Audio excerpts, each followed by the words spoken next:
Donc, je suis Cyprien Fonvielle, directeur général de Nid Méditerranée et cofondateur du projet Odysseo. C'est un projet qui a été initié depuis Marseille, qui est un projet à vocation internationale, qui vise à accompagner les pays, les territoires et les populations méditerranéennes vers la transition écologique. Ce projet a fait l'objet d'une annonce du président de la République en septembre dernier, dans le cadre des annonces de Marseille en Grand, pour annoncer l'implantation du premier site sur Marseille, au centre-ville de Marseille, un lieu de médiation scientifique, de formation et de recherche qui, pas après pas, va tenter de fédérer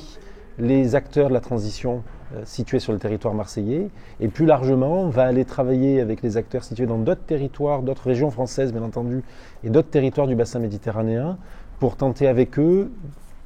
de construire des projets de transition et d'accompagner le plus efficacement possible à la fois les populations, les plus jeunes et les moins jeunes, mais également les acteurs publics et les acteurs privés vers la transition. C'est sur ce territoire qu'on va avoir géré beaucoup de problématiques avant d'autres territoires situés sur le reste du globe. L'enjeu pour nous est de faire de la Méditerranée un laboratoire de la transition. On doit ensemble, parce que ça ne pourrait être réalisé qu'avec la participation d'un maximum d'acteurs situés sur l'ensemble du pourtour méditerranéen, on doit ensemble arriver à limiter nos impacts et en même temps se préparer à vivre et à anticiper les impacts du dérèglement climatique, puisque le dérèglement est enclenché, on ne pourra pas le stopper. La question n'est pas de savoir si on pourra éviter ou pas le dérèglement, mais bien de savoir quel va être le niveau de l'impact de ce dérèglement climatique et de chute de la biodiversité sur nos territoires et sur nos populations. Nous sommes toute une équipe à nous être engagés depuis maintenant plusieurs années, avec un appui fort de Françoise Nyssen, qui préside l'association de préfiguration, puisque NID est une association de préfiguration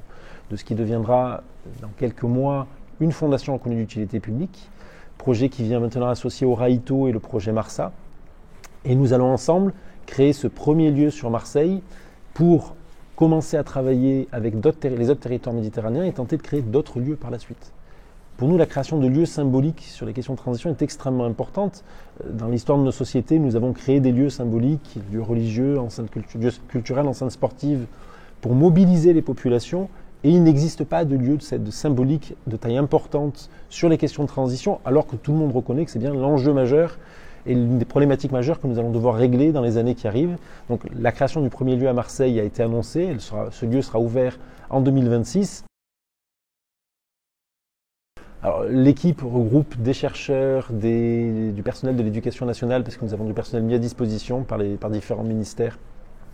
des spécialistes de l'environnement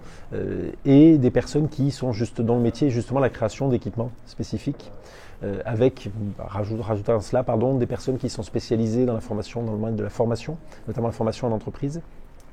et des personnes qui sont des spécialistes de l'aménagement du territoire. Une partie de l'équipe qui travaille principalement sur la question du lieu, parce que quand on parle d'un lieu, il ne suffit pas de choisir un lieu et puis d'avoir même d'anticiper les travaux et de travailler avec une maîtrise d'ouvrage, une maîtrise d'œuvre, il y a besoin de construire les contenus également, puisque l'idée c'est d'implanter une muséographie à l'intérieur de ce lieu. Donc il y a une partie de l'équipe qui travaille là-dessus, avec des partenaires qui sont notamment l'Université d'Aix-Marseille ou le ministère de l'Éducation nationale avec le rectorat d'Aix-Marseille et le rectorat de Nice, qui nous accompagnent aussi dans la construction de cette approche pédagogique. On a 4 piliers en réalité d'intervention. Des actions de sensibilisation, qui sont des actions éducatives, que nous développons souvent en les testant d'abord sur notre territoire avant de les forger avec d'autres acteurs pour les adapter tout simplement aux problématiques et puis se nourrir de leurs compétences et de leur expérience. Des actions de formation à destination des acteurs privés et des acteurs publics.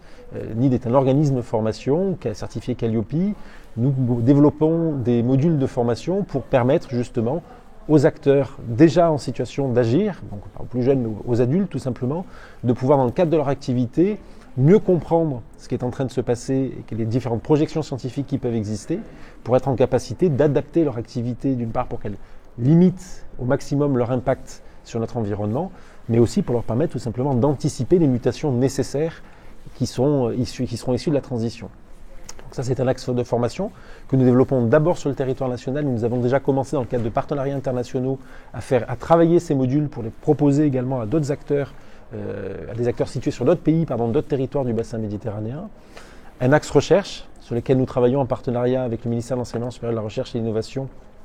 l'IRD également, et bien entendu l'Université d'Aix-Marseille, particulièrement l'Institut SOMOM et ITEM. Et nous travaillons avec eux, bien entendu, en rapprochant sciences humaines et sociales de sciences de l'environnement, qui est pour nous l'approche qui correspond à l'approche que nous souhaitons porter, et en partenariat avec les membres de notre conseil scientifique qui sont issus de différents pays du bassin méditerranéen. Donc des activités de recherche qui ont déjà commencé depuis un petit peu plus d'1 an, qui viennent bien entendu nourrir en partie nos activités de sensibilisation et de nos formations, mais qui viennent aussi en appui d'entrepreneurs ou d'acteurs privés ou d'acteurs publics qui souhaitent s'appuyer sur des activités de recherche pour venir challenger ou questionner leurs stratégies ou leurs différentes actions. Donc ça, c'est la partie recherche. Et puis une partie d'accompagnement de projet.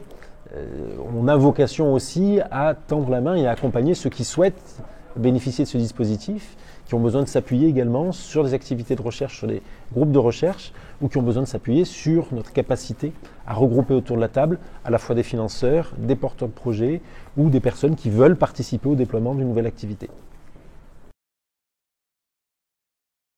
Si on a un rêve, et on a un rêve bien entendu, c'est d'arriver à co-construire avec l'ensemble des pays du bassin méditerranéen des actions coordonnées pour que la mobilisation citoyenne soit suffisante et que cette mobilisation des citoyens consommateurs permette de faire bouger à la fois les décisions politiques et bien entendu de modifier nos habitudes de consommation et d'achat. C'est un enjeu qui pour nous est essentiel parce qu'on dit souvent les acteurs publics, le politique ne prend pas des décisions qui sont au niveau des décisions qu'il faudrait prendre. N'oublions pas que l'une des raisons pour lesquelles ces décisions ne sont pas prises, c'est aussi parce que les populations, les citoyens ne sont pas prêts à accepter ce niveau de décision. Et ils ne sont pas prêts parce qu'ils n'ont pas connaissance des enjeux, pas une parfaite connaissance des enjeux, et parce qu'ils ne comprennent pas tout simplement quel est le chemin que nous devons construire ensemble.